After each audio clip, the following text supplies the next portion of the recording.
Welcome to the Chinwag Junkie podcast. Today's episode, we have Scotty Z. He's an Aussie that lives in Russia. So I first reached out to Scotty to ask about what it's like in Russia at the moment, with the sanctions that are involved. I wanted to know what it was like, what life was like with all of the everything that's happening. We had a good conversation.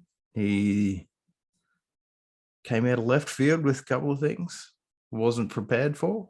That was fine. That was good. Anyway, I hope you enjoyed as much as I did. Scotty Z. You get into it. Cool, awesome. So nice to meet you, Joe. My name's Scotty Z, as you know. So intro for me is an interesting one. I never know how to tell my story because it's been such an interesting journey. But the brief version is I grew up in Far North Queensland in Cairns. Mm-hmm. At 16, my mum and dad were separating and they moved to Brisbane. But they ended up staying together, which was a bit of a turmoil for us all. Last minute, dad came along. 3 kids. So me, I'm the eldest, my brother, and then my little sister. Cairns was great. Just grew up wild, barefoot at school. I grew up in a place called Freshwater. All the time outdoors and went to the local school down the road and then the local school in town. Moved to Brisbane and it was a very different story. All of a sudden there's this really a strange relationship with my parents. I was 16, just coming into my finding myself. And we ended up at this posh Catholic school because it was last minute move and was the only school we could get into. Every other school was, at least the decent schools were all full. So I've gone from rough as guts in Cairns to all of a sudden going to Carmel College in Thornlands, Brisbane. Short back and sides with the Akubra hat and the tie and the pinstripe and everyone looks identical. And it was just a really interesting transition. I've always been a leader. So in my previous school, I was the class captain. So straight away within 2 weeks, they voted me class captain at this new school. 12 months later, they voted me a school captain. Yet I always had this ability to communicate. I've been a great communicator. I've always been a strong person. Got a black belt in karate when I was 16, trained since I was 10. Always like leader in that, state champion many, many times, loved to fight. That got me into a bit of trouble because while I was playing the game of fitting into society, I always had this rebellious nature as well. And that's where the Z came from. Yeah. So because we all looked identical, we used to play computer games. I remember I'm 41 now, so a few years older, but there was this computer game called Command and Conquer. Yeah, I know which the was one. just awesome. You know the one? Yeah, it's like a war game. You had and you build your army. And the new one came out when I was a kid. Me and my brother into it called Z. It was a big silver Z. It was a robot version of like Command and Conquer or Warcraft. Where you build the armies. And so I got this big key ring of this big silver Z and a mouse pad and whatever. And I put the key ring on my wallet, which was always in my back right pocket. And the key ring hung out, and you saw this big Z on my bum. So everyone would see the Z, and they'd be like, "There's Z, there's Scott." And I'm school captain at this time, and the teacher would come by and, Scotty, do you mind? Oh, sorry, miss, it must have fallen out. And I'd put it back in. And then the teacher would leave and I'd flip the Z out again and be like, fuck you. But, yes, ma'am, I'll speak in front of the, so I had this dichotomy of like, I've got to fit in, this is the game, but I'm going to be me, I'm going to be me. Like, no one's going to fucking tell me what to do unless I have to play the game, It was this really weird game. And I still sort of play that game now. But so everyone started calling me Z, then it was Scotty Z. And so that's where the nickname came from when I moved to Japan. So I left school, went to uni, year and a half of uni.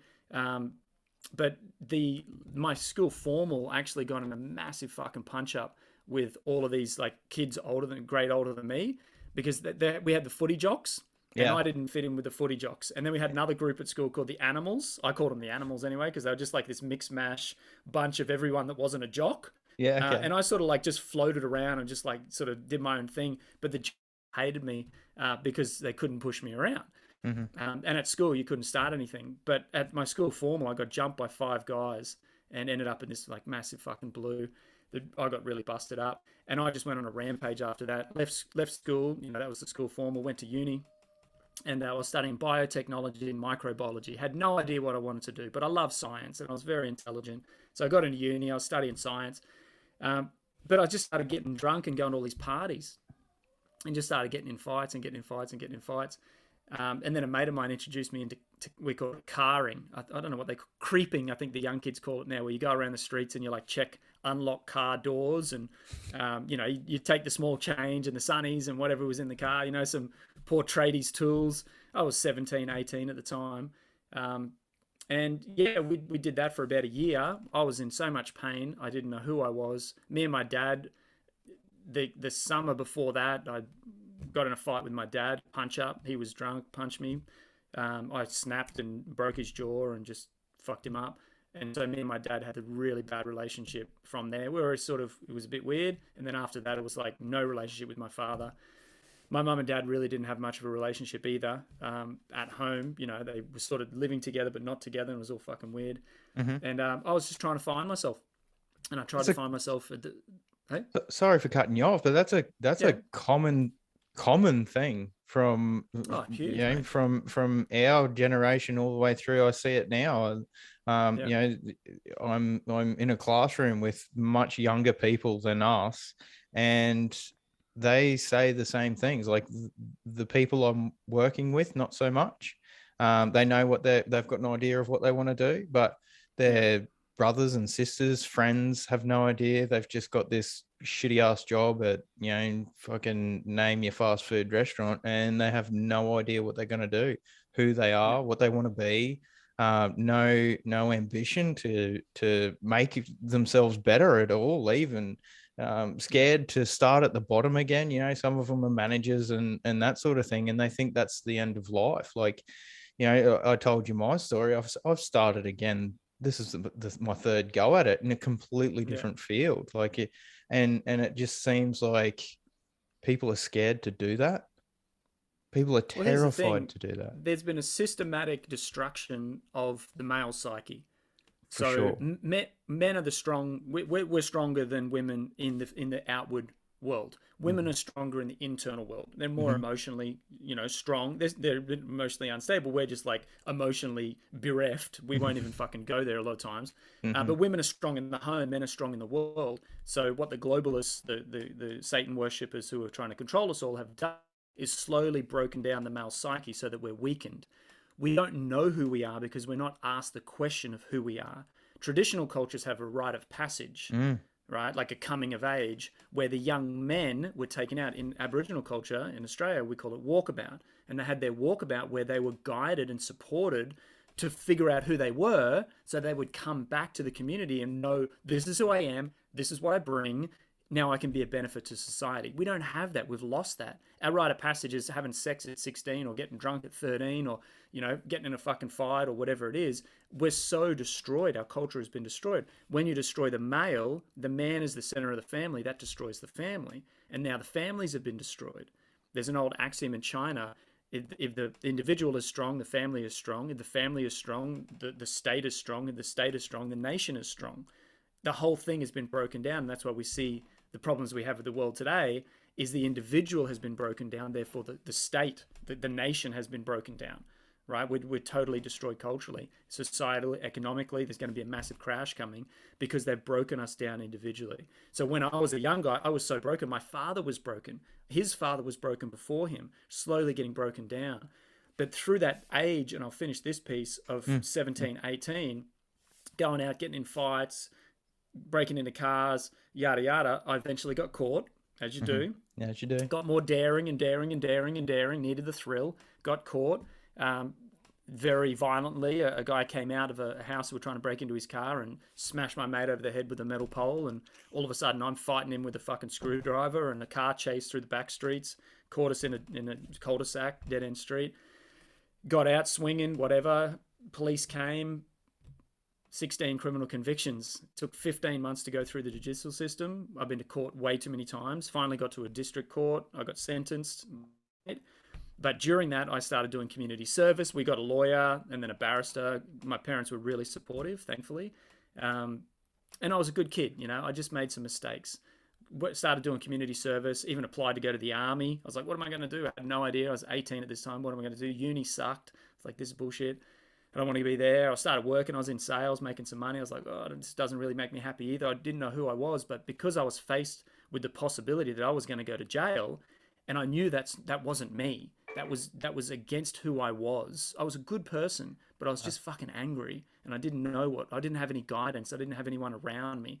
Leaving Cairns, the only guidance I had was my sensei, my karate sensei, who I loved and adored, who was a police officer in Cairns, but at 16 that relationship got broken. And then all of a sudden it was me and my dad, who unfortunately just worked and drunk, wasn't much in between.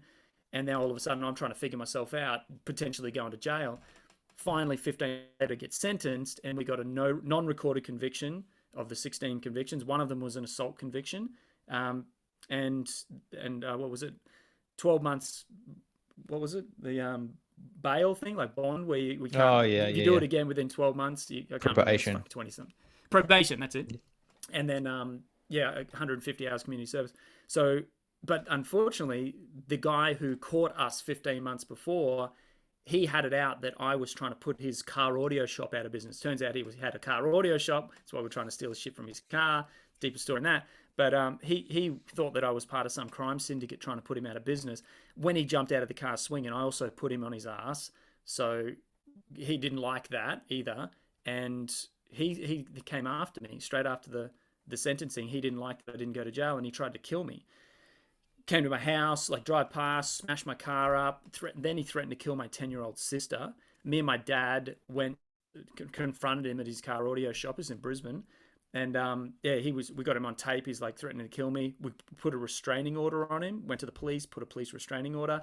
And the next day he broke the restraining order, where he called me in the morning and said, the police just visited me. You'll be dead by this afternoon. I'm 19 at this stage. My dad throws me under a blanket in the back of the car. He said, you got two choices, Scotty. You can go into police custody and try and fight this, or you can get on a plane right now and fly back to Cairns. And I was like, fuck, what do I do, Dad? And he said, pack a bag, let's go to Cairns. My dad worked at the airport for 20 years in catering. Back in the day, knew everyone. Puts me under a blanket, literally in the garage, under a blanket, drives me to the airport, taps in, he's got the clearance, taps in, walks me onto the plane. He called ahead.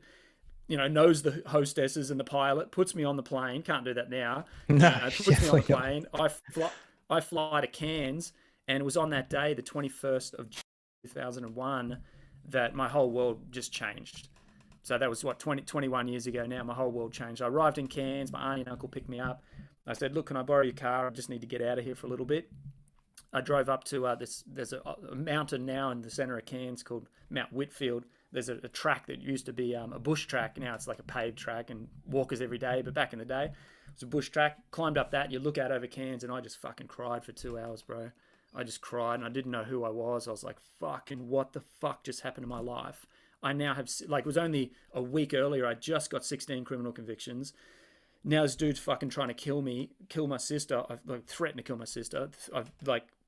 My whole world has changed. 2 years before this, I was giving the valedictorian speech or whatever the fuck it is at school, leaving as the school captain with a great OP and going to study uni. 2 years later, nobody likes me because I've fucking got in too many fights. Me and my dad hate each other. Came to my rescue to help me. 16 criminal convictions. What the fuck is going on with my life? This is not who I am. And it was on that day, Jai, that I made two vows. One, I realized that violence was destroying my life. Yep. So I made a vow to never lift my hands in violence again, and I never have. In 20 years, I've never been in a fight. I still enjoy watching the UFC. Yeah. I took 10 years where I just got into yoga and meditation and Tai Chi, Qigong, like the gentle arts. And then about 15 years ago, I started training again.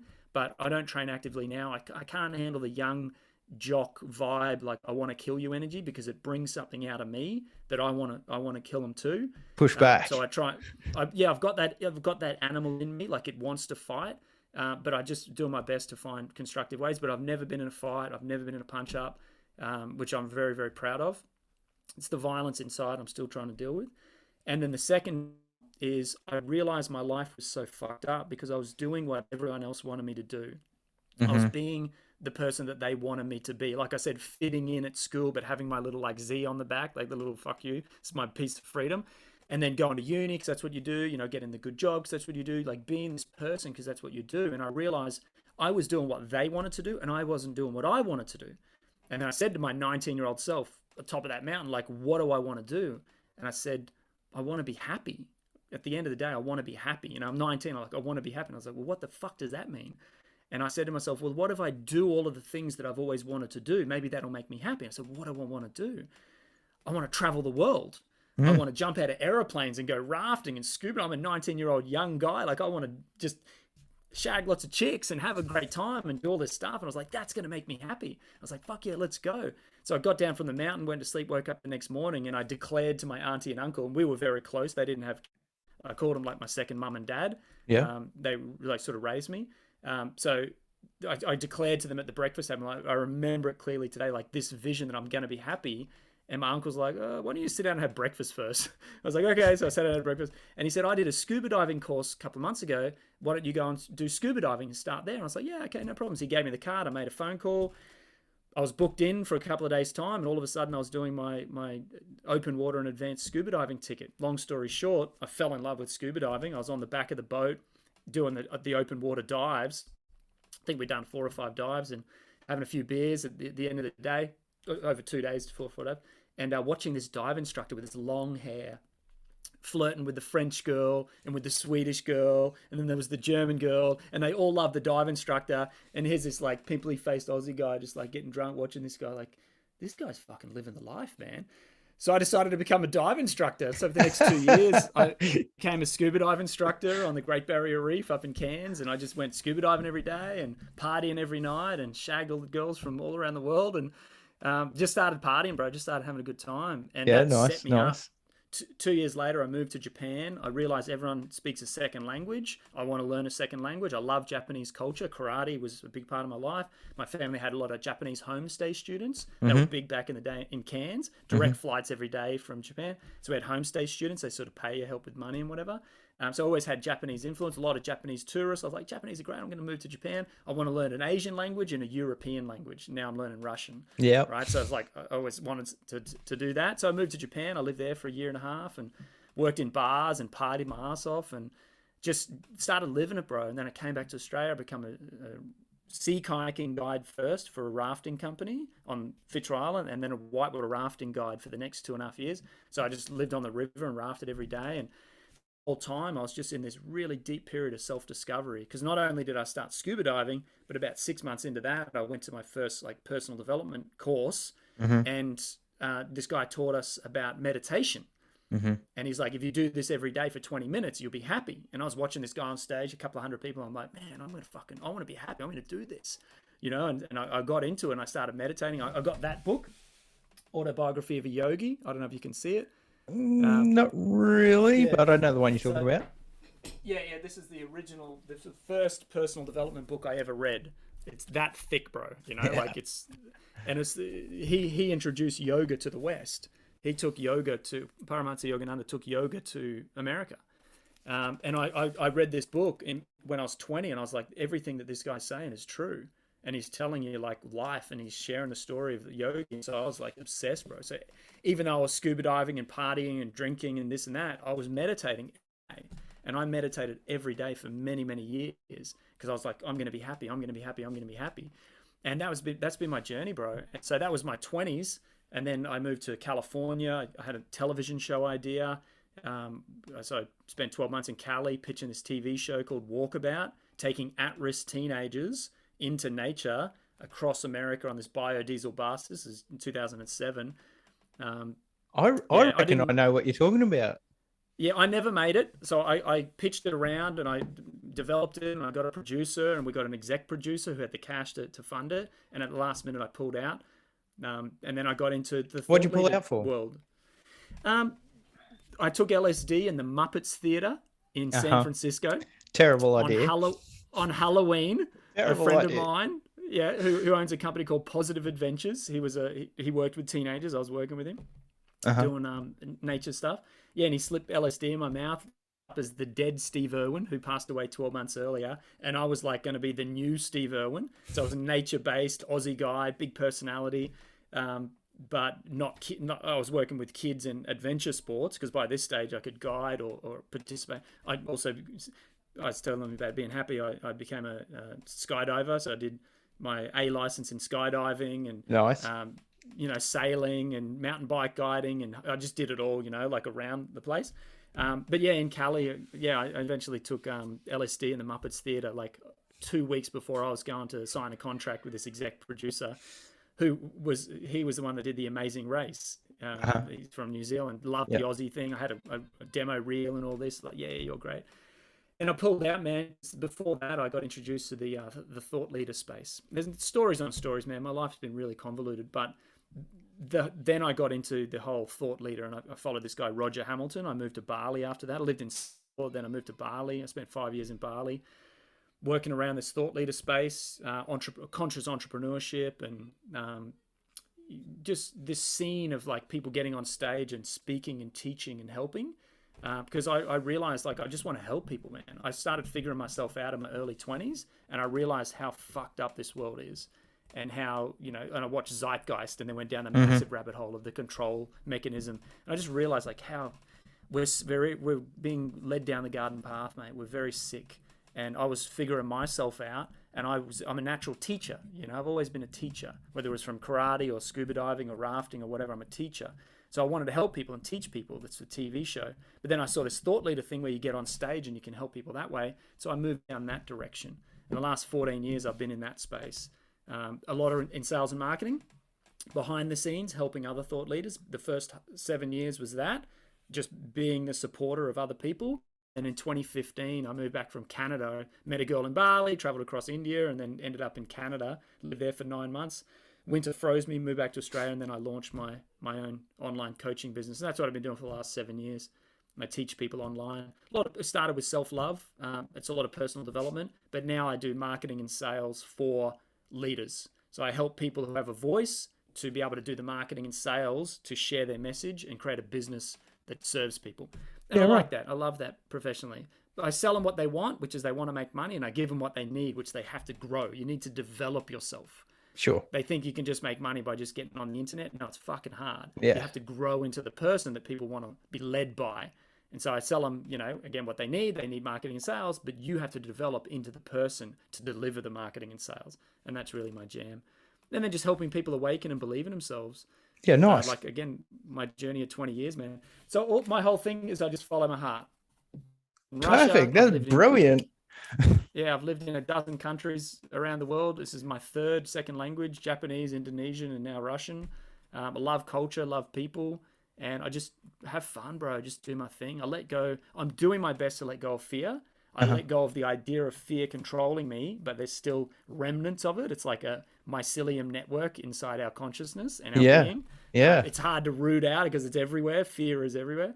I'm doing my best to let it go and just be happy. We're programmed with it from the first days of our life. So generationally, even before that. Through our parents. It's in the DNA. It's extremely hard to rid yourself of anything toxic like that, fear especially. But yeah, when you've got institutions like the education system, and I'm not sure what it's like in Russia, but here it's the same. Yeah, I would dare say it would be. Yeah. But yeah, here it's it's whatever, particularly if you're with a government school, it's whatever they say goes, and they program you sit in your cubicle for 6 hours a day, and you just that's it. You don't think outside the box, don't challenge what I'm telling you, don't. That's all. That's pretty much all you hear for a lot of your life.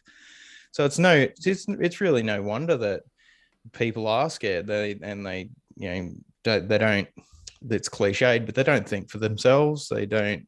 They latch on to these ideas that and they would rather fight to the death than admit they were wrong. Exactly. And we've seen it in particular for the last 2 years. It's become very evident. But yeah. So what I really that's crazy story, by the way. That's really crazy story. That's That's the good. abridged version, bro. I If can the imagine. I last can 20 years of my imagine. life is that book. You know, it's Yeah. like that thick. Yeah, for That's the sure. mini version. I It's love been it. great. I love life. I It's did fun. I did reach out to you though, because Yep. of the Russian Ukraine shit that's going on over there. Yeah, for sure. Um, and I wanted to know my number one question that I wanted to ask, and I Yep. was amazed when I found an Aussie in Russia. I was just, yes, this is awesome. What is it like in Russia at the moment with all the Western sanctions Yep. that have been placed on Russia? Yeah, I great know question. the has Ruble. ruble has bounced back, and Fucking bounce back. It's stronger than ever. I will yeah, check it right now. It's incredible.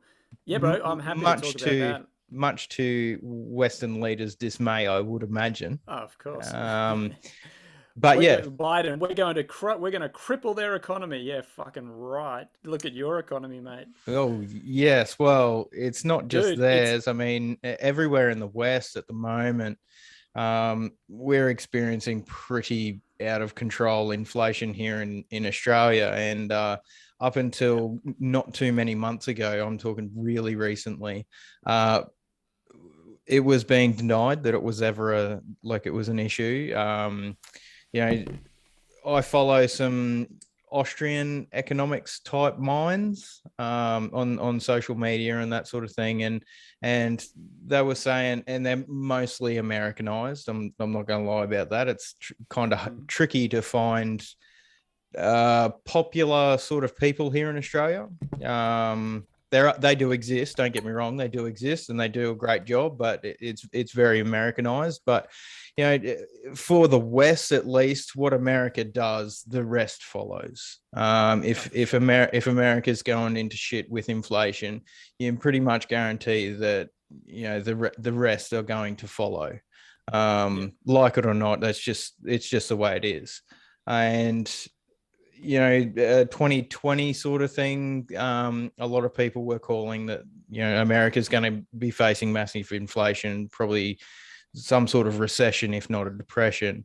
yeah, And I started to talk to people here in Australia that I knew, they knew what they were talking about, and they were saying similar things. And I mean, inflation's up around the 8, maybe higher percent mark here in Australia right now. it'd be way um, higher, but that's what they tell it you. would be. It would be Yeah, way higher. The yeah, you only have to look at the price of secondhand vehicles and all that sort of stuff, and it's just everything's going up, and no one can afford anything, and I think it yeah, will get worse before it gets better. But I agree. yeah, you reap what you sow, basically. You print Unfortunately, that much money over the last 2 years, you can't print that much money and expect there not to be a reversal. But also look at the yeah. debt of Australia and the West.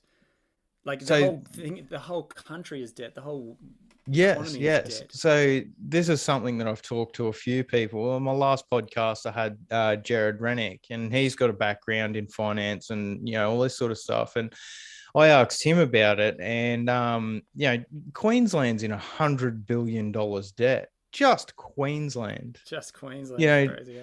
Yeah, Australia's at $1.4 trillion debt, and we have a that's population mental. of 25-ish million people. You Yeah, blow that out. I've said it a few times in a few podcasts now, but you blow that out, population adjusted, we aren't that far behind America, and America's mm. 30 trillion in debt, 330 million thereabouts people. But and Russia has a cash reserve. They yeah, had 600 billion cash reserve yeah, and like an 8% debt to GDP ratio, whereas America's 100%. yeah, Like Russia is, and 30 years ago they were literally bankrupt. We can yeah. talk about what Russia's done. I'm very Yeah, fascinated with absolutely. Yeah. So yeah, yeah, back to the question. Um, yep. we'll What's start what's with it this. like here? Yeah, with the Yep. sanctions that are in place. Yeah, start there. Yeah, cool. So because people are like, what is he doing in Russia, right? So I met my Yeah, yeah. wife, who's Russian, 5.5 years ago in Bali. I was Uh-huh. living and working in Bali online, doing my thing. Internet didn't work. Went to the local cafe. Internet didn't work there. reached over, leaned over to the girl next to me. She was on her laptop too, and I said, "Excuse me, is your internet working?" And she's like, English, not so good."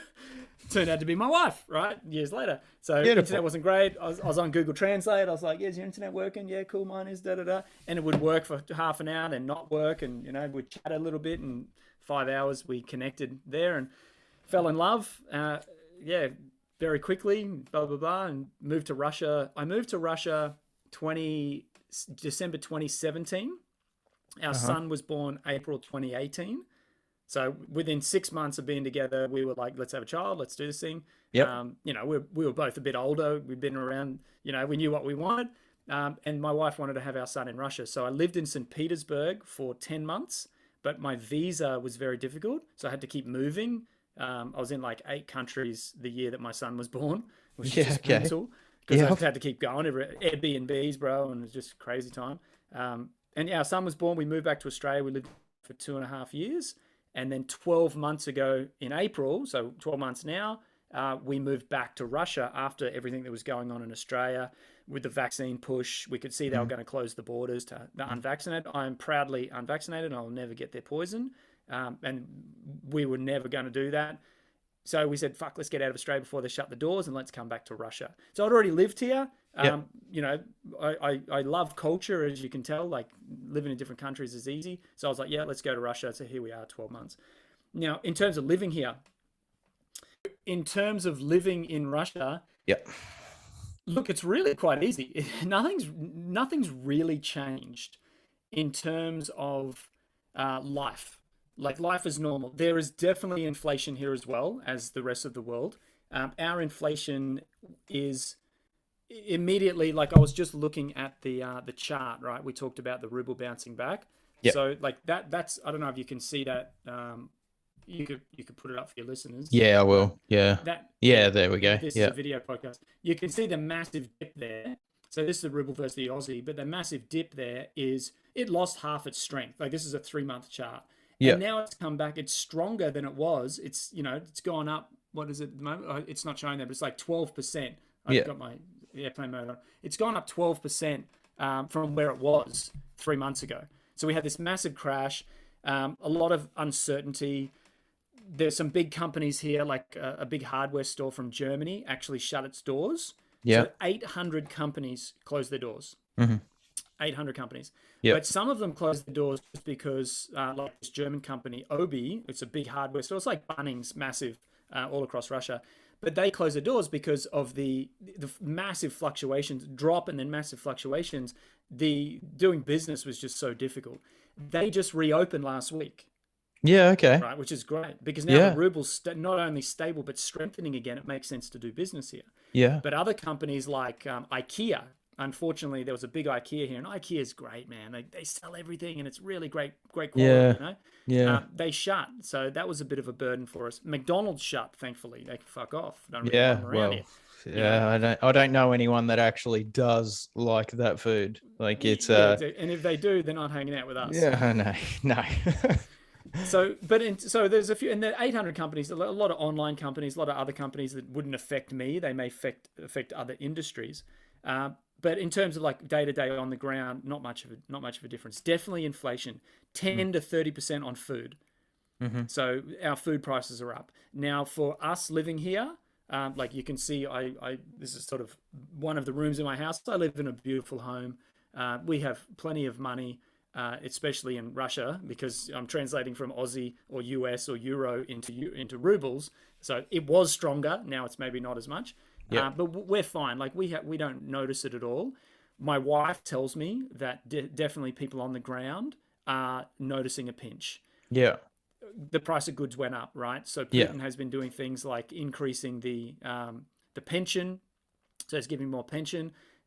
He's making like once-off payments, sort of the same stuff all governments do when there's a bit of a crisis, like we had in Australia with the pandemic, right? Yeah. So doing the same sort of stuff here, but definitely average people on the ground are feeling the price increases. But I'm saying to my wife, Australia's having price increases. America, the president of America is saying, be ready for food shortages. The German chancellor, be ready for food shortages. Food shortages will be real. Like, I'm saying to my wife, you wait over the next few years, I think Russia is going to withstand what this economic collapse is going to be, global economic collapse, way more than the Western countries. Mm-hmm. Because Russia, coming into this, they didn't do lockdowns during the pandemic. They did one lockdown for like a few weeks or something in July, and then we did another lockdown in like November, July 2020, then November 2021, whereas Australia's been in perpetual lockdown. Yeah. US perpetual lockdown, most of Europe and the UK. Here they didn't do that. Just had masks, and they've got their Sputnik vaccine. Vaccine, yeah. Sputnik V, yeah, which they didn't really push. Yeah. Massive black market for the vaccine passport thing. They had a bit of a vaccine passport thing going in Moscow and some other regions, not all. Yeah, okay. That's all been pulled back. Yeah. So no masks, no vaccines. On the whole, some regions still have some mask mandates, but yeah, so pretty easy to live. But now in terms of living here, it's pretty normal. Again, some of the local people are feeling the price pinch.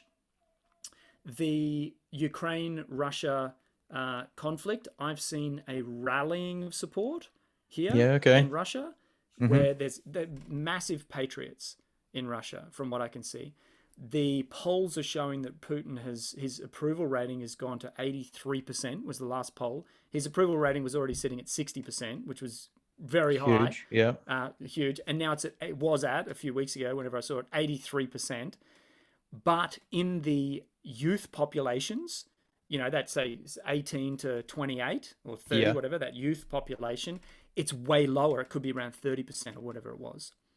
But the older populations who actually are not buying into and aren't as affected by the now declared terrorist organization Meta, Facebook and Instagram are declared, like for you and I to communicate on Facebook and Instagram, I have to use a VPN. They don't work in Russia.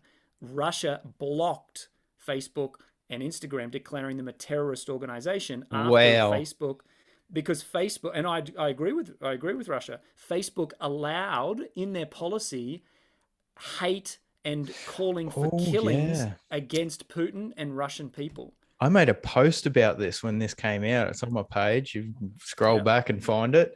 Facebook decided that they have the power to decide who has violence perpetuated against them and who's a protected species. I can't remember my exact words, but I know exactly what you're talking about because I made a post about it. So with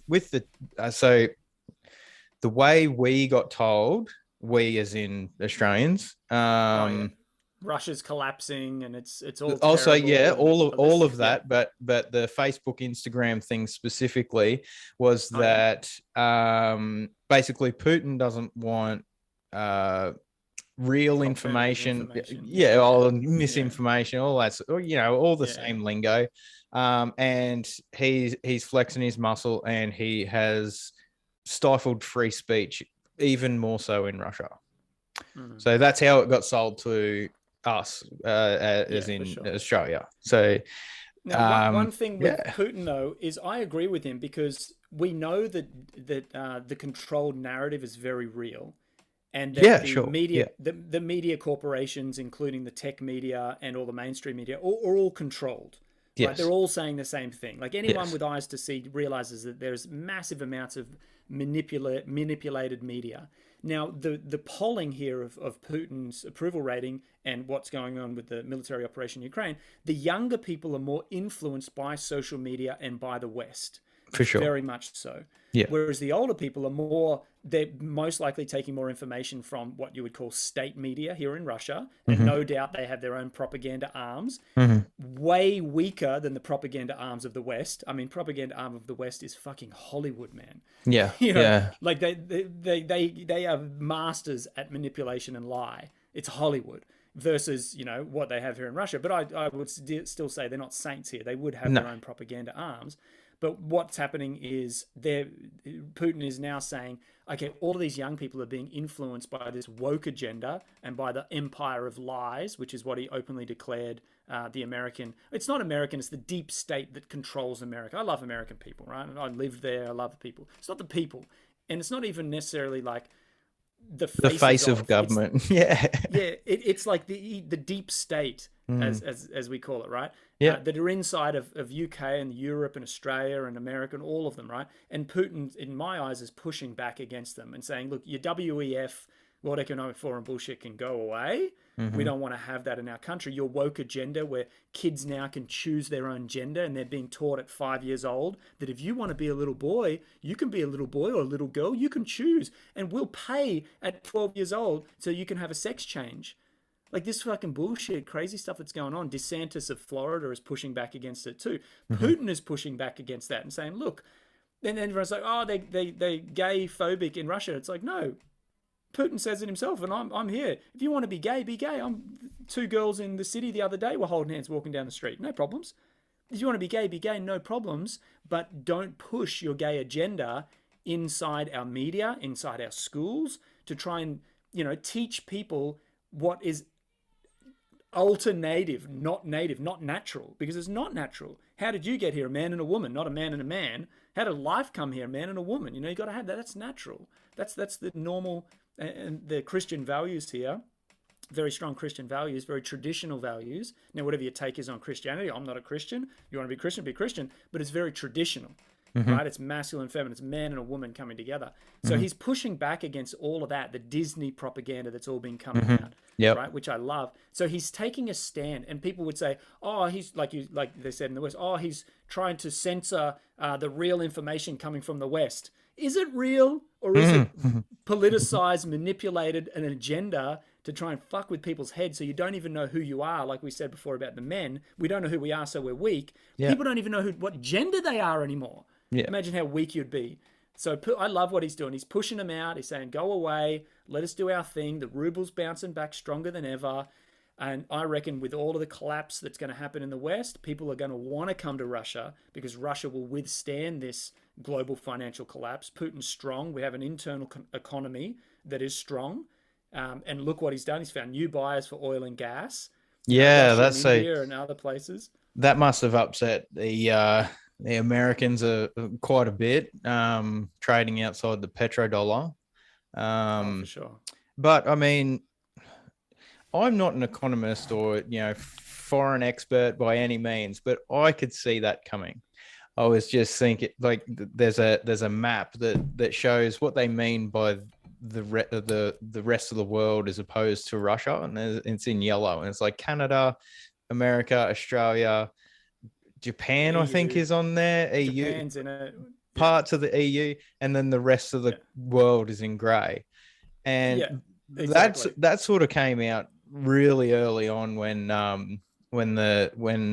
Russia went into the Ukraine, and they started talking about the sanctions, particularly the oil and the gas, and even I could see that India, just just India by itself, let alone China as well. But I mean, India is they're an up and coming, country. They're Second pick, largest population on the earth yeah, their after energy China. needs are huge, Yeah. and And they're a developing nation. They yeah, need more energy and infrastructure built. and I was saying even then, if Russia goes to India with a cheaper than petrodollar barrel of crude, India's going to snavel that up real Yeah, quick, exactly. Which and that's they've done. exactly what happened. Yeah. And And China and too. and it seemed to They're come as loving a it. surprise to all these people that are meant to be foreign correspondent experts, foreign, all these economists, foreign economy people, all of these leaders. And it was like, oh, Yeah. we didn't see that coming. It's like, Yeah. fucking who didn't see it coming? Really? Who? Yeah, exactly. But this is the thing though. They're smarter than they're very smart people. So And what I should say is we yeah, got told that no one's seen that it they did. coming. No one's seen coming. But this is Yeah. the thing. Are they literally trying to collapse the entire financial system, which is the reserve currency of the US dollar, so that they can usher in their central bank digital currency from the IMF? and they needed to have an enemy. They needed to push Putin into a war because he was pushed into this over the last 8 years since the 2014 coup. Yep. Even before that with NATO. A guy the other day was like, "Oh, he had few valid reasons to go into the Ukraine." Mate, you know how many valid reasons he had to go into Ukraine? He didn't want to fight. He's an 8th Dan judo master, Putin. 8th Dan. I think he's fighting right now for his 9th Dan. Like I'm IQ first, like it's not first Dan, but it's like the first black belt. So my black belt journey has started. He's 8th Dan, man. Yeah. And right now Ukraine is fighting for 9th Dan. And 10th Dan is the top master. I reckon his 10th Dan will be getting Russia through the financial collapse that's coming. And then he'll be the 10th Dan master, the highest master in the world, right? That's what I reckon's going on with Putin. You know, he's a spiritual master. So, and people are, Putin's this and that. Yeah, Putin's playing the game at a political level and has done for the last 20 years. He's led Russia for 20 years, incredibly so. From 10 years before that, literally bankrupted. So the fall of the USSR, right? USSR, yeah, 91, around that time, took a couple of years.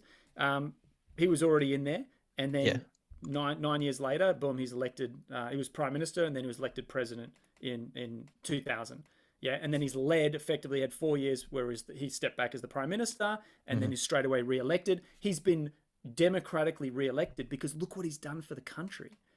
They were literally beaten, bankrupt.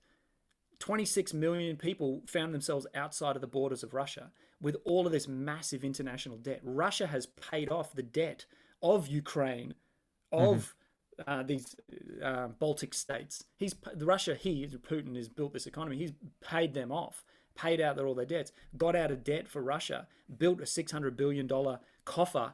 They call it a war chest. You know, maybe he knew. But since 2014, they say he annexed Crimea. He didn't annex anything. The US backed a coup to overthrow the democratically elected government, who was, they say, pro-Russia. Of course, they speak the same language. That was in 2016, yeah? 2014. 2014. Yeah. So pretty much, they're the same people. Kiev is the original capital of the Rus people before it became Moscow and Russia, right? They're the same people. And that's why they're saying, oh, Putin's losing the war. No, he's not killing civilians.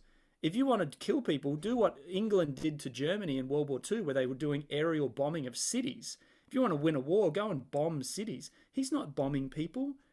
He's going in there and he's denazifying and demilitarizing. So it's taking longer because these Nazi Ukrainian military, the Azov, are fighting inside of residential areas and residential buildings. And he's trying to minimize casualties of what he sees as his own people. And they are their own people. Russian and Ukrainian, pretty much the same people. But he's getting out this US-backed and this deep state, we say US, right, but it's the deep state-backed government that is now Zelensky, the puppet, who's an actor, perfect role to be playing right now, acting. Putin is there. He's got to clean it up because they've found paperwork that the Donbass, which has been shelled for the last 8 years since 2014, Crimea said, we don't want to be part of this Nazi bullshit. In Mariupol, I think it was Mariupol, they burned people alive in 2014 who were pro-Russian, killing pro-Russians, right? Killing Russian people in their own country of Ukraine. Crazy history. Crimea said, we don't want to be part of this bullshit. Russia, please help us. They say, oh, they annexed Crimea. Not a single person was injured inside Crimea, where they referendum was 97% of people said, we want to go back to Russia. Now, remember, Russia and Ukraine, the USSR, was all together.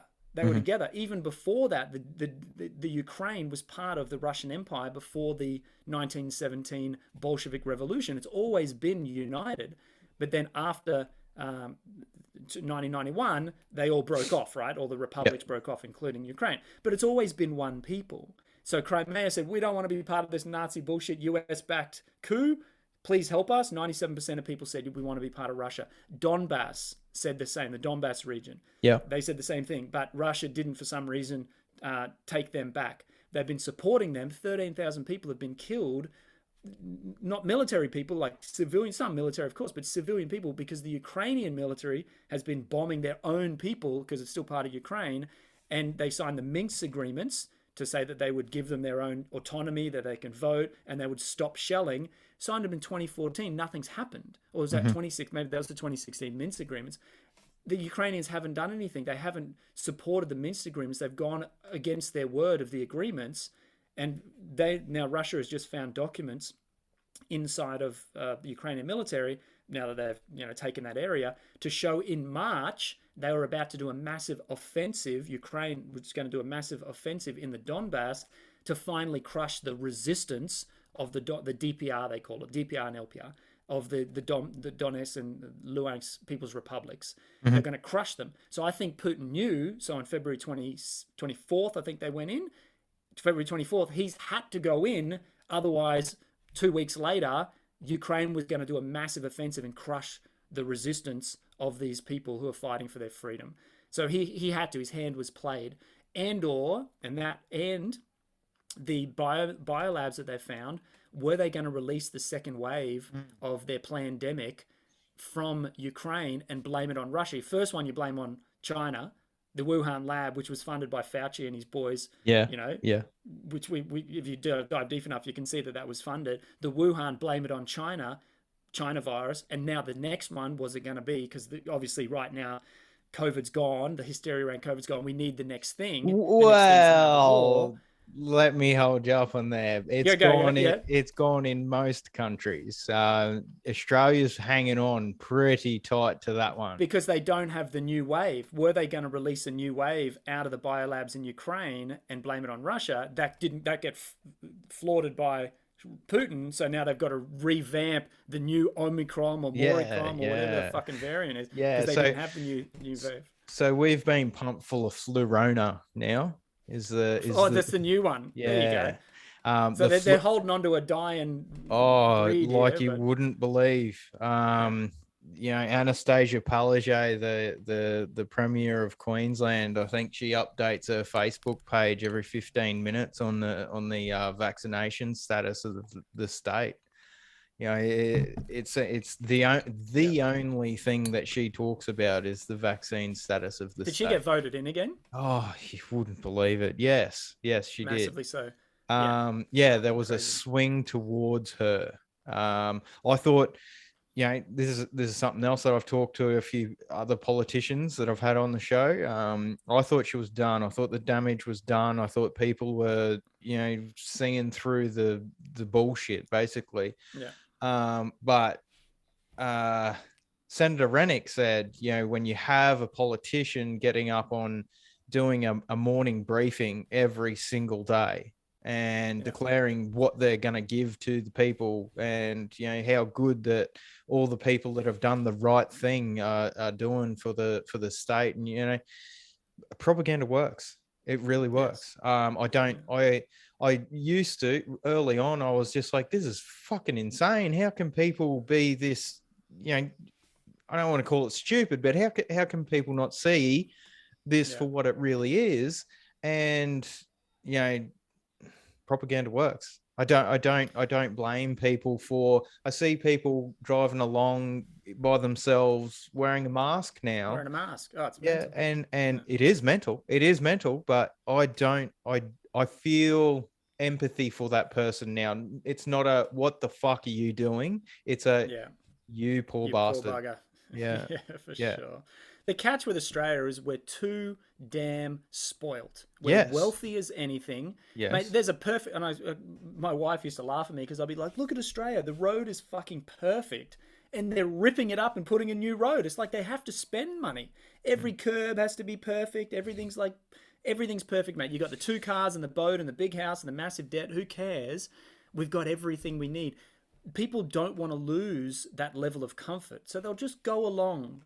Just go along to get along. Like, just be okay with it. Just keep going. It's okay. That's what they say. Yeah, no worries, mate. I'll have my stubby at the end of the day, and I've got my nice deck, and I'll go fishing with the boys and whatever. And everything's just too comfortable. Yes, what I like about Russia is these guys have been through fucking hell. Yeah, through hell, mate. Yesterday we celebrated 77 years of World War II, of the Russians taking Berlin. Russia took, the history. We didn't get I do a little bit. I Hey, I didn't. The Americans. Yeah, that's what I got taught in school. The Americans. We all got taught that the Americans won the war. Yeah, what a load of crap that is. They sat over in America, and then Russia lost 26 million people. Man, died they call it the Great Patriotic War. The current population of Australia died in Russia 77 or 70, 80 years ago in the World War II. They have a massive emotional generational scarring from Nazis in World War II, right? You don't mess with the Russians when it comes to Nazis. 26 million people. They pushed them back, took Berlin, won the Second World War, and every year they celebrate Victory Day. Yesterday was Victory Day, right? They have had hell here, mate. They had communism with the Holodomors where they were just killing people. 30 years ago, their country was bankrupt. The oligarchs who were close to the central political system absorbed all the wealth. The people had nothing. They have struggled, mate. Even to live here, it's hard. The roads are shit. The hospitals, you don't want to go to hospital. It's tough here still, mate. Again, 30 years ago, they were bankrupt. They've come a long way to pay off the debts, to rebuild their economy, to build themselves up. But it's still not easy here. It's a massive country. It's the largest continent, largest country on the earth. There's so much land to take care of. 150, 160 million people. It's a big country with a lot of people. Again, 30 years ago, had nothing. They're struggling to get through. So that struggle makes that makes strong people. Hard times make strong men. Yeah. Strong men make good times make weak men make hard times. Yeah. The Bolsheviks were weak men. They were backed by Rothschild's money. They were back to take this land, to take the strong empire of the Russian Empire and crush it and crumble it by the same controlling elite that are controlling the world today. But the Russian people have survived through that, and they're still getting stronger and stronger. So that's what I like. When the bullshit came with the pandemic, all the wealthy countries are like, yeah, of course. If that's what we need to do, no problems, we'll do it. Can I go back to have my stubby now? Can I just go back to being lazy and, living in the most wealthy country in the world? The Russians are like, we don't trust the government. Where's the black market? If I need it for work, I'll buy the certificate. No problems. We're going to do our thing, Oh, wear your mask? Fuck your mask. The attitude here has just been fantastic. Of the people just being like, I'm not playing your game. Whereas in Australia, which is why we got out of there, everyone's like, yes, sir. Okay, no problems. Yeah. Go. Oh, so there was speaking of the green tick, I suppose. I'm not sure. Again, I'm not sure what Russia had, but we had the passport. Yeah, it was a green tick. Yeah. And there was stories being run on morning news TV about the black market of buying these fake green ticks and how people were finding loopholes and stuff, and they were framing it. I thought it was the greatest thing ever, but people were framing it as this horrendous crime, this absolutely disgusting behavior. You're forcing people to do something that they don't want to do. You don't have any right to do that, no matter what it is, no matter what how you justify it. You don't have the right to do that to anyone for anything. Yeah. No wonder people are going to stand up. You got to expect that. Yeah. There's always going to be a percentage of the population that is going to see the lie. Yeah. There's a percentage of they say there's 30% of people will call the bullshit and will do something about it. That's you and me. 30% of the people have no idea. They're just oblivious. That's the guy in the car wearing the mask, right? And they're just going along with it. Poor bastard. And then there's 40% of the people that sort of are awake, doesn't feel right, but they're not strong enough to sort of go against the grain. And so they'll sort of just they don't want to, ruffle any feathers and go along with it. That's the people that we can help. I would definitely agree with that.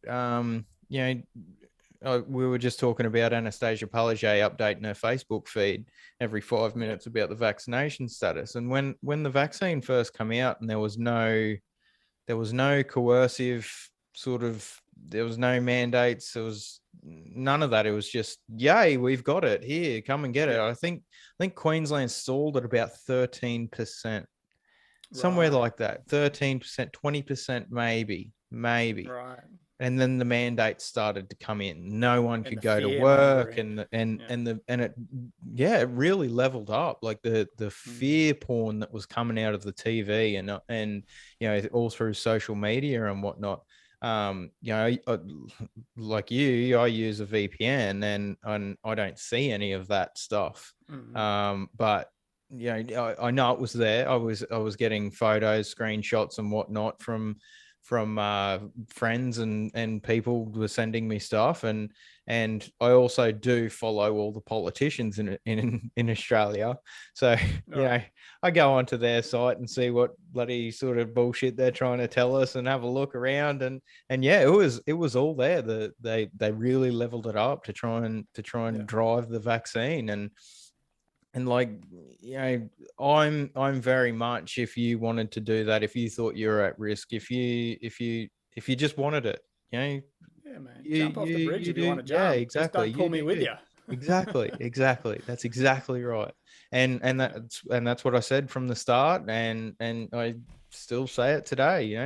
You do you, but I'm gonna do me. you just Yeah. don't make me do what you want. Yeah, exactly. And that the numbers they're telling us are a lie.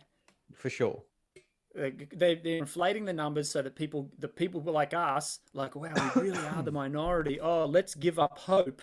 We might as well just get it because everyone else, they're fucking lying to us. Just like they're lying about the number of people on the planet. There's not 7 billion people on the planet. You guys are lying to us. You're lying about the numbers so that we can feel bad about ourselves. There's too many of us. The depopulation agenda that the WEF, as the face of the globalists, are trying to push, the Satan worshippers are trying to push. Too many people, too much greenhouse gas. It's all our fault. We have to sterilize you, kill you, do something to get rid of you, right? You're the They're carbon lying they to us want about to the numbers. remove. Yeah, yeah, it's a complete lie, mate. If we look at everything that we've ever been told through the lens of I've been lied to generationally, now I can come from a place of critical thinking and a curious mind to wonder what would be the truth then. Do I really live on a ball that's hurtling around a sun, that's flying through space in a solar system that's spinning around a central sun, and there's one ball of trillions and trillions of balls? So I'm so insignificant. I'm even less insignificant than like a grain of sand. I'm so like me as one of 7 billion in one of trillions of planets moving through the solar system. Where is God? How am I special in any way? I'm not. I'm obviously insignificant. Oh, what's the point? Just fucking make more money and buy more shit that you don't need. Maybe that'll make me happy. Versus, do we actually live in like a snow globe where we actually live in a created universe and there's gods that created us through their DNA just there, and we're like this experiment on this beautiful plane. It's called a plane. Not a you know what? We live on a planet. You know what a plane is, right? It's a Yeah, flat plane. You know, you plane a piece of wood. If you don't come, you plane it. You live on a planet, yeah, I'm following right? you. You follow me, yeah? Yeah, And we actually have this. I was walking the other day and I saw this sun where I was walking down here on the river, and the sunbeams were coming through the clouds. You've seen that before, right? We've all seen that, where the sunbeams come in the clouds, and they had this beautiful angle of sunlight coming through. And I thought, hang on a second, isn't the sun supposed to be 93 million miles away? No, sorry, yeah, it is 93 million miles. It's 93,000. No, it's 93 million miles away, and it's massive. And we're this tiny little thing, right? But how come the sun rays are like on an angle? And if I just draw a right angle triangle, I can actually work out where the sun is. Wouldn't, if it was 93 million miles away, wouldn't all the sun rays be coming like down past the earth? How come I can see actual angles to the sun rays? Maybe the son of man, the risen savior that rises every morning, isn't actually 93 million miles away, but it's actually a local sun that is just for this plane. And we're actually that special that we have our own sun. And maybe we're here for more than just being a consumer and a materialist, where what I see is what I need, and we're actually here for bigger things. Maybe I am special. Maybe I am being guided by the gods who created me. You see where I'm going? Maybe the moon, that for some reason I only see the one side of the moon. Is it so perfectly aligned that as it spins around the Earth and as we're spinning and flying through space, that every time the sun catches it, it's always just seeing it on the same side? Maybe that's true, man. I don't know what the fucking truth is anymore. But I always see the same sun, the same moon, sorry, the same side of the moon. You only ever see one side of the moon, you know? It's got like a little upside down rabbit thing on it. You only ever see the one side of the moon.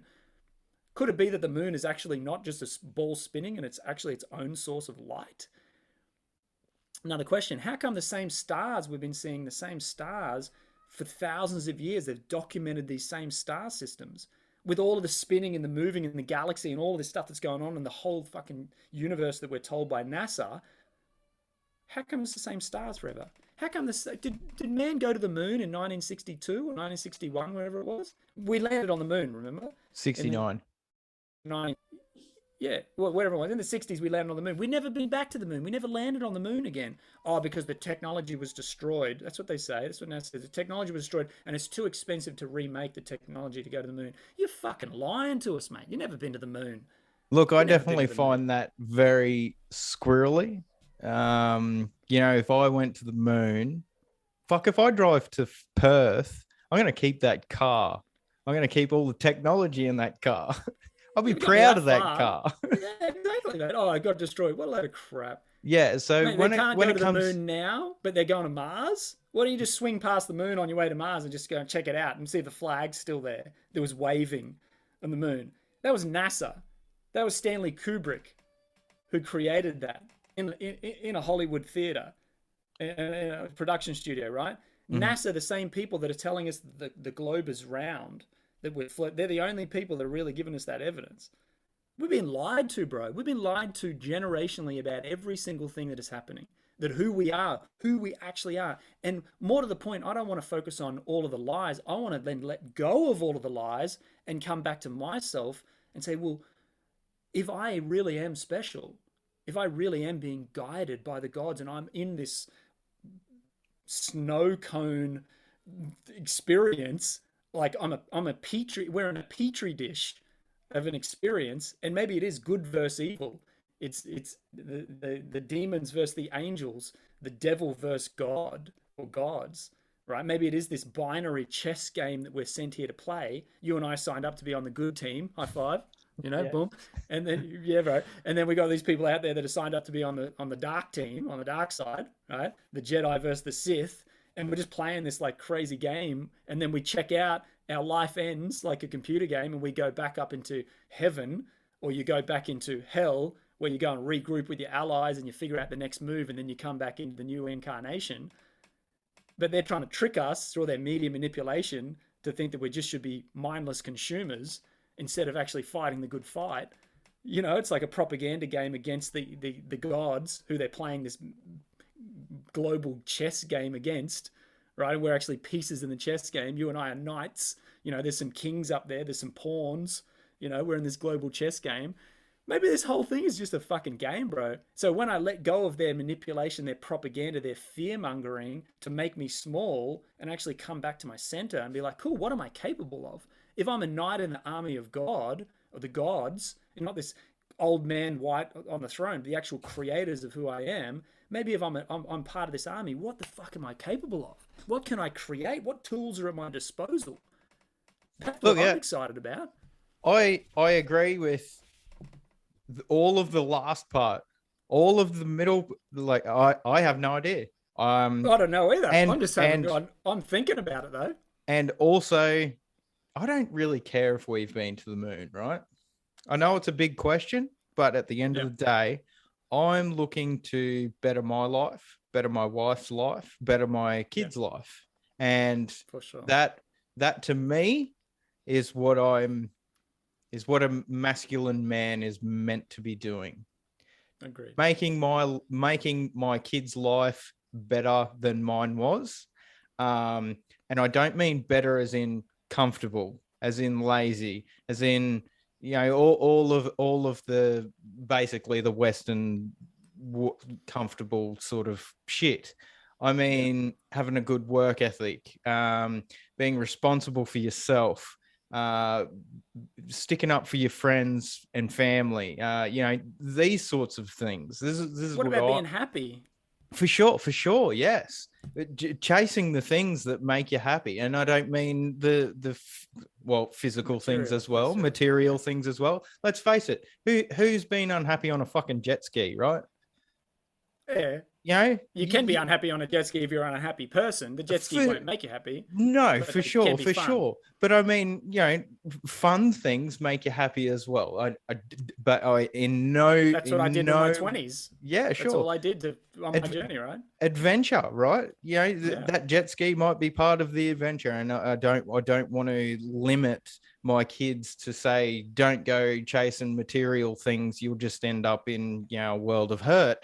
That is a possibility. Yes, don't get me wrong. That is definitely a possibility. If it's one-sided and they yeah, don't have if the it's balance. one-sided, but it's all about the balance. It's don't get the jet ski if you can't afford it. That's self-responsibility, right? Yeah, It's responsibility of your finances in that respect. But yeah, that's definitely the way. And question everything. Also question everything. I don't think that we are being told the truth about a hell of a lot. And it does open up a lot of room for a lot of questions. And conspiracies sort of bred between our lived, what we are experiencing and what we are being told, and that gap is getting bigger and bigger, and there's just way too much room for fucking corrupt governments to be spilling evil everywhere, so to speak. But the governments are just the puppets of the manipulators. For sure. Yeah, we can see them. The people we can't see are the ones that are really pulling the string. Last go, bro. I got half an hour. I'm loving this conversation. Oh, I can't hear.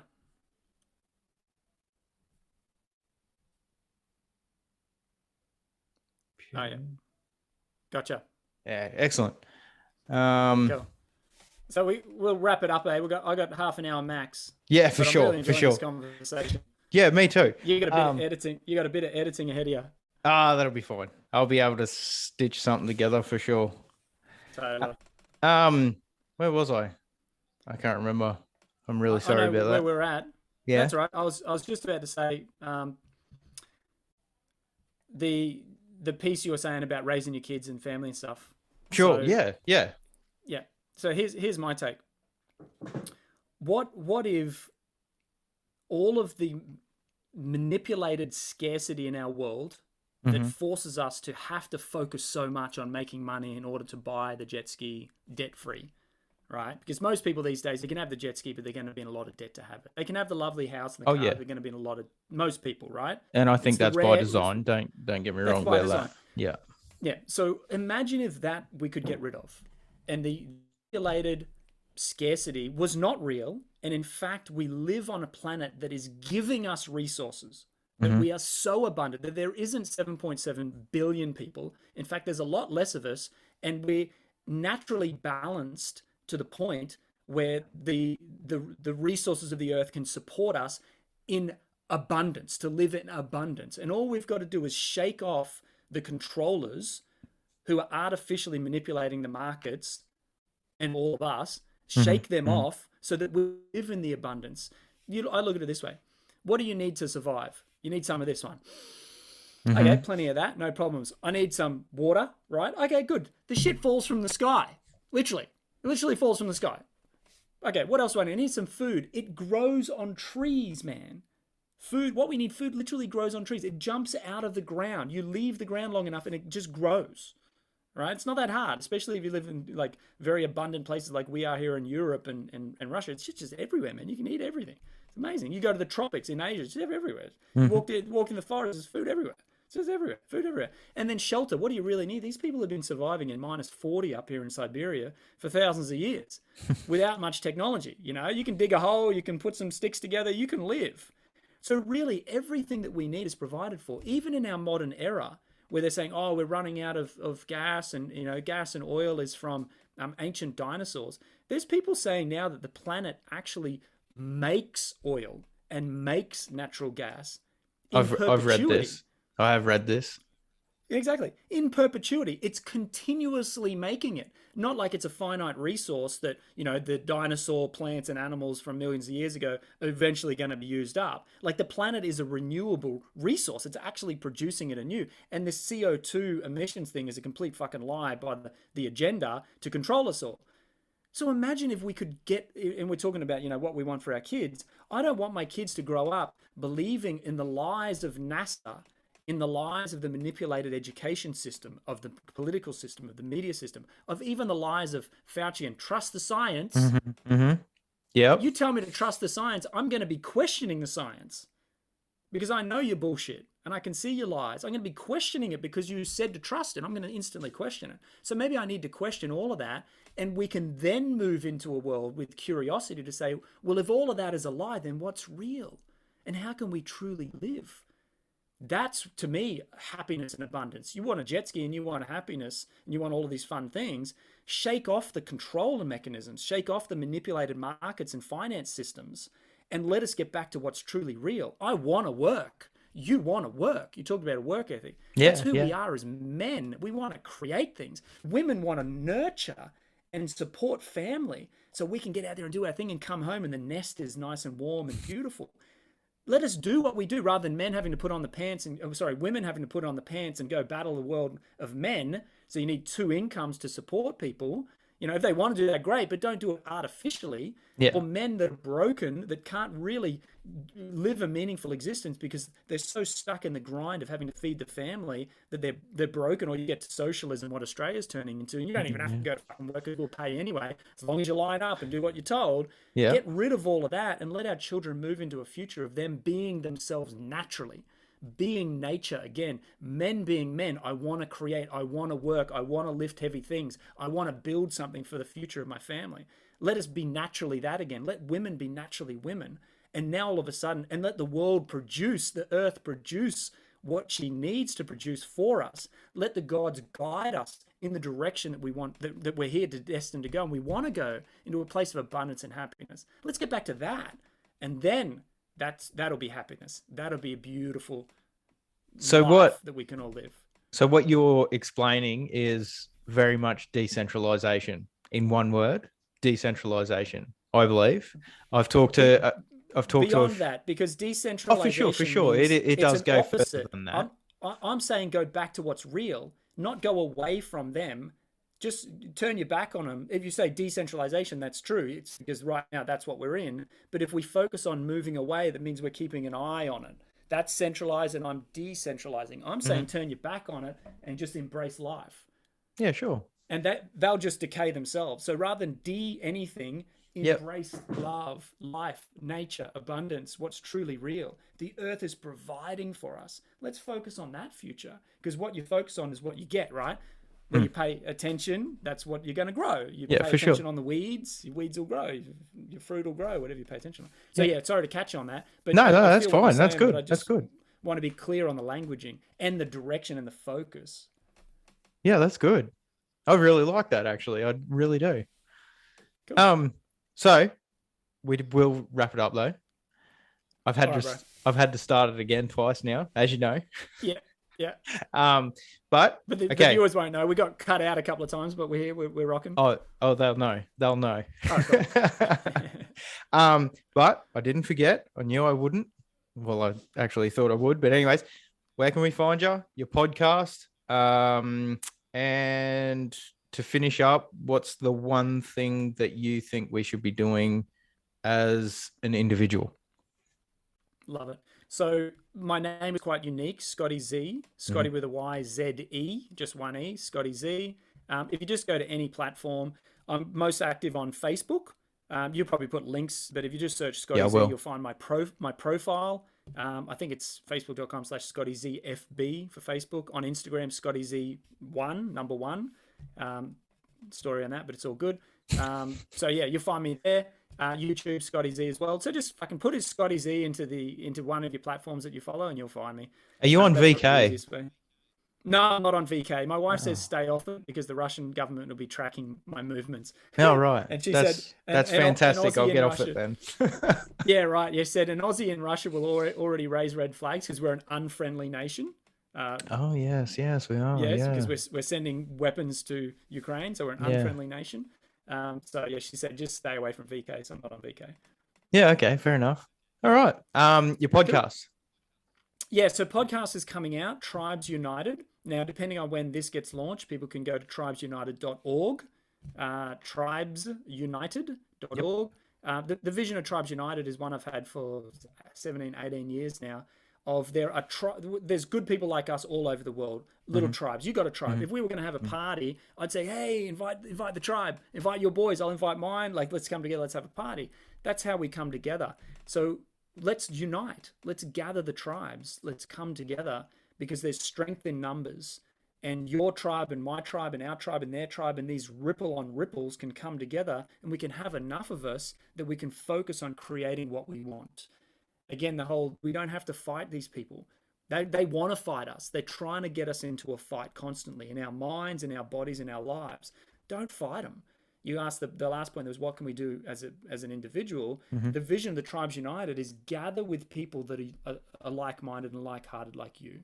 Gather with your tribe, get strong together, and then connect with other tribes, other groups of people that are working together, and share resources, share information, share inspiration, share technology that you come up with or whatever it is. Share amongst each other and help each other, but keep your tight, strong tribe. So that's what we can do. And coming to as an individual, curious, mate. You've got to be curious. Ask That's a questions good like a one. child. That's Yes, perfect. be a child again. Be curious, not only about the truth. What is the truth? We have to reveal the truth because that then gets us more curious about what real truth is. And then wisdom. Let's allow that wisdom to come back into our bodies because we've been so taken away from true wisdom, true natural wisdom. And then come back to your heart. Just live the freedom of your heart. Allow that freedom to be your life. It's not you have to struggle anymore for it. It's who we are. It's just we've been put all this blanket of darkness on top of us. We turn our back from that. We come together with our people. We come back into who our center is, and we can live free. And I guarantee over the next 40 years of our life, until we're 80, 90, the next 40 years, there'll be a revolution in this world back to nature, back to what's real. And these Satanists will die off naturally. Yeah, well, That's my I hope belief. you're right. I really do. I believe I will be. Yeah, I believe I am. Thank you, That's mate. what I'm backing anyway. That was excellent. That was really good. I enjoyed that conversation immensely.